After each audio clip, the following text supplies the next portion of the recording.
M सुगम, welcome back. तो कैसे हो आप सब? आई होप आप सब अच्छे होंगे। स्वागत है आप सभी का आपके अपने एसपी स्टडी यूट्यूब चैनल पर।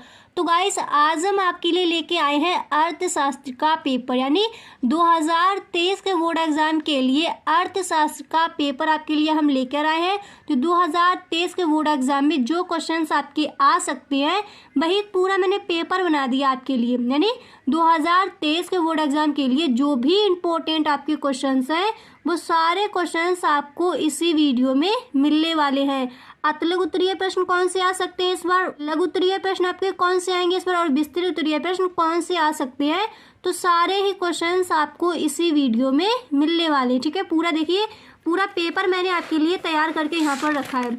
और जो आपके बहुविकल्पीय प्रश्न है वो भी यहाँ पर आपको मिलेंगे, कौन कौन से इस बार आ सकती है। ठीक है, तो आप वीडियो में एंड तक बने रहे, ओके, तभी आपको अच्छे से क्लियर हो पाएगा कि 2023 के बोर्ड एग्जाम में आप 90+ किस तरह से स्कोर करोगे।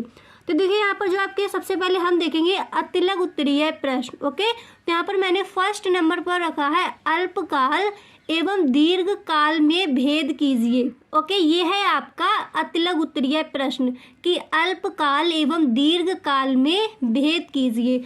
तो आपको क्या करना है, जितने भी क्वेश्चंस आज मैं आपको बताऊं सारे क्वेश्चंस के आंसर आपको अपनी नोटबुक में नोट कर लेनी है। ठीक है, इसी पेपर को आपको रिवाइज करते रहना है, इन्हीं क्वेश्चंस को आपको देखना है। इस तरह से अपनी तैयारी करना शुरू कर दोगे तो 100% इस बार आप 90+ स्कोर कर जाओगे। ठीक है, पहले तो आपको ये पेपर पूरा तैयार कर लेना है। ठीक है, और जो भी आपके इंपॉर्टेंट क्वेश्चन मुझे लगेंगे कि ये भी 2023 के बोर्ड एग्जाम में आ सकते हैं इकोनॉमिक्स में, तो वो भी हम आपको करा देंगे। ओके, पहले आपको पूरा इतना तैयार कर लेना है और तैयारी आपकी ऐसी होनी चाहिए कि इस बार आप 90+ स्कोर कर जाओ। ठीक है, तो देखो फर्स्ट क्वेश्चन आपका ये हो गया।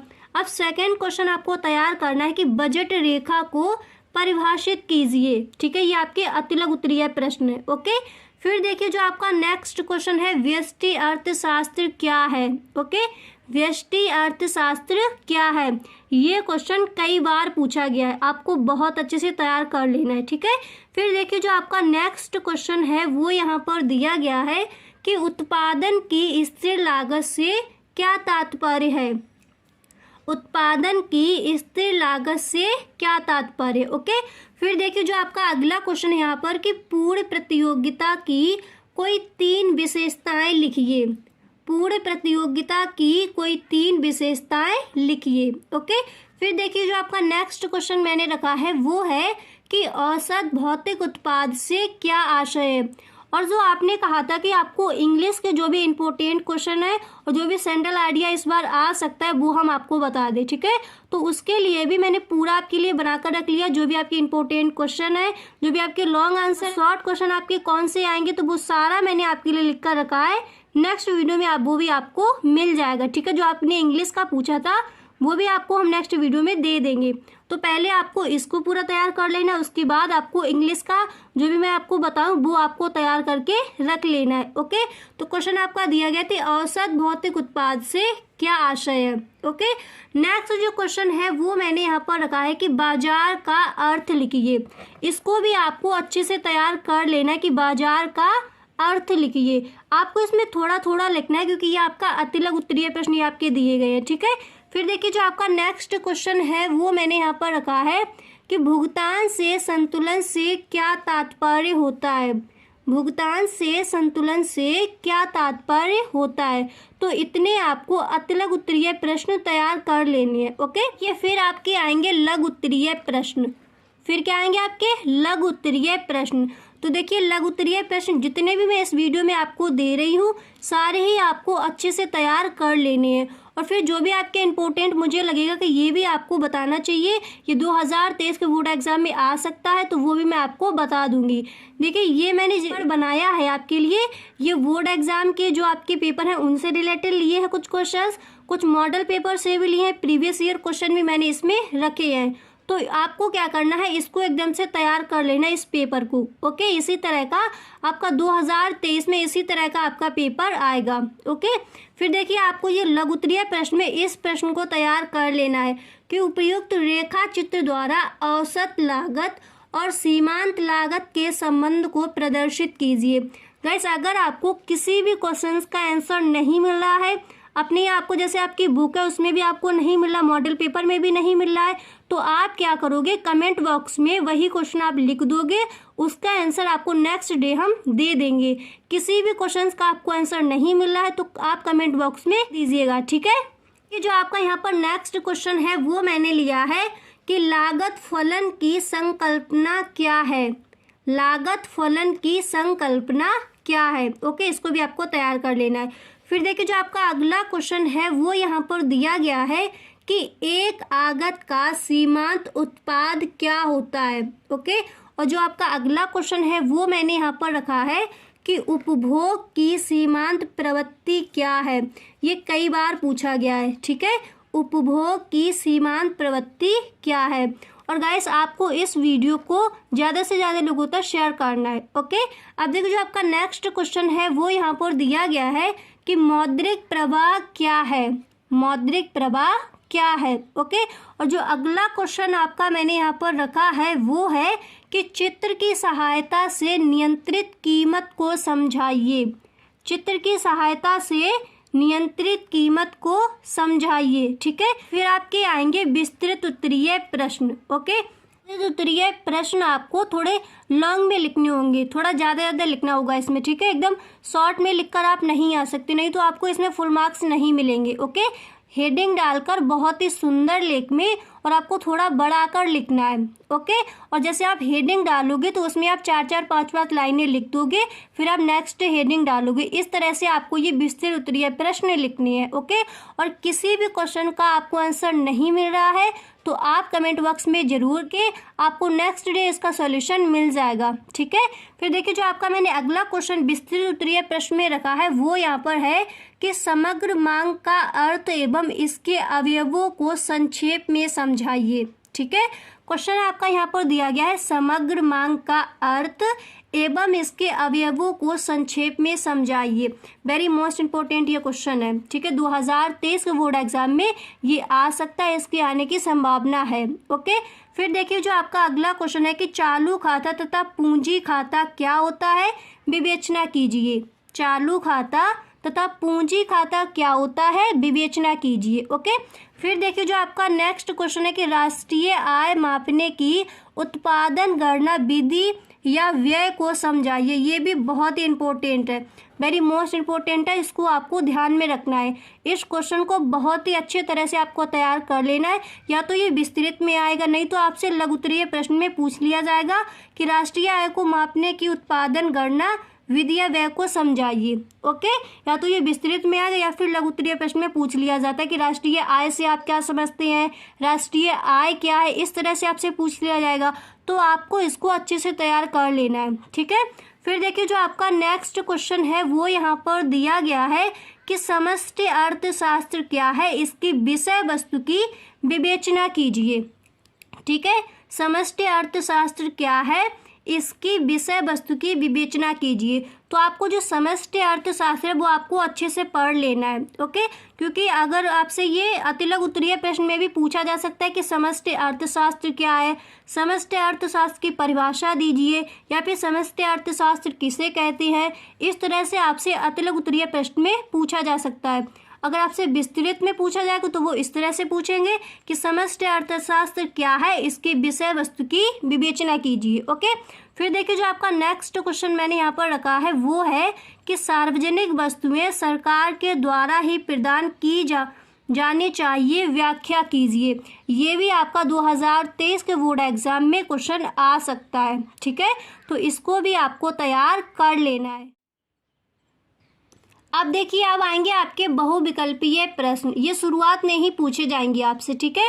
तो देखिए जो 2023 के बोर्ड एग्जाम के लिए जो इम्पोर्टेंट जो आपके बहुविकल्पीय प्रश्न है इन 2023 के बोर्ड एग्जाम में जिनके आने की संभावना है, वही बहुविकल्पीय प्रश्न मैंने यहाँ पर आपके लिए रखे हैं, ठीक है। पूरा मैंने पेपर आपके लिए बनाया है। तो गाइस वीडियो को आप ज़्यादा से ज़्यादा लोगों तक शेयर करें।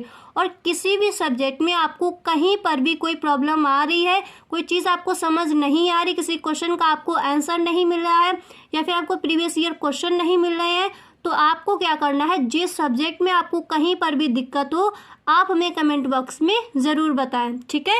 तो देखिए जो हमने फर्स्ट यहाँ पर विकल्प आपका रखा है कि प्रभावी मांग की संकल्पना दी थी, इस तरह से आपसे पूछा जाएगा और आपको 4 ऑप्शन दिए जाएंगे कि एडम स्मिथ, मार्शल, जेविश या फिर कीन्स, ठीक है।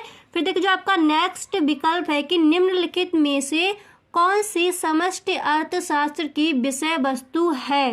ओके, कई बार ऐसे भी पूछ लिया जाता है कि निम्नलिखित में से कौन सी समष्टि अर्थशास्त्र की विषय वस्तु नहीं है। तो आपको ध्यान से पढ़ना होगा, हर चीज़ पर आपको अच्छे से फोकस करना है, ठीक है। ये नहीं आपने एकदम से पढ़ा और अपना टिक लगाकर आप चले आए, तो इससे आपके मार्क्स भी कटेंगे और फिर आप 90+ भी स्कोर नहीं कर पाओगे। तो हर चीज़ पर आपको अपना ध्यान रखना होगा, ठीक है। लेख पर आपको विशेष ध्यान रखना है, ओके। और ज़्यादा स्लो भी आपको नहीं लिखना, नहीं तो आपका पेपर छूट जाएगा, ठीक है। थोड़ा फास्ट भी लिखना है और लेख पर भी ध्यान देना है, ज़्यादा गंदा आपको नहीं लिखना है वहाँ पर, ओके। अब देखिए इस तरह से आपसे क्वेश्चन पूछा जाएगा, आपको ऑप्शन दिए जाएंगे मांग का नियम, राष्ट्रीय आय, प्रतिफल के नियम या फिर लगान सिद्धांत, ओके। इनमें से आपको एक जो आपका राइट आंसर है उस पर आपको टिक लगा देना है, ठीक है, यानी उसी को आपको लिख देना है, ओके। फिर देखिए जो आपका नेक्स्ट क्वेश्चन मैंने यहाँ पर रखा है कि समष्टि अर्थशास्त्र के अभ्युदय का श्रेय जाता है, तो किसको जाता है, मार्शल को या फिर रॉबिन्स को या फिर कीन्स को या फिर पीगू को, ठीक है। इनमें से आपको जो सही आपका जो आंसर है वो आपको यहाँ पर लिख कर आ जाना है, ओके। फिर देखिए जो आपका नेक्स्ट क्वेश्चन है वो मैंने यहाँ पर रखा है कि मुद्रा की मांग तथा ब्याज की दर में संबंध होता है प्रत्यक्ष या फिर विपरीत या फिर अप्रत्यक्ष या फिर स्थिर।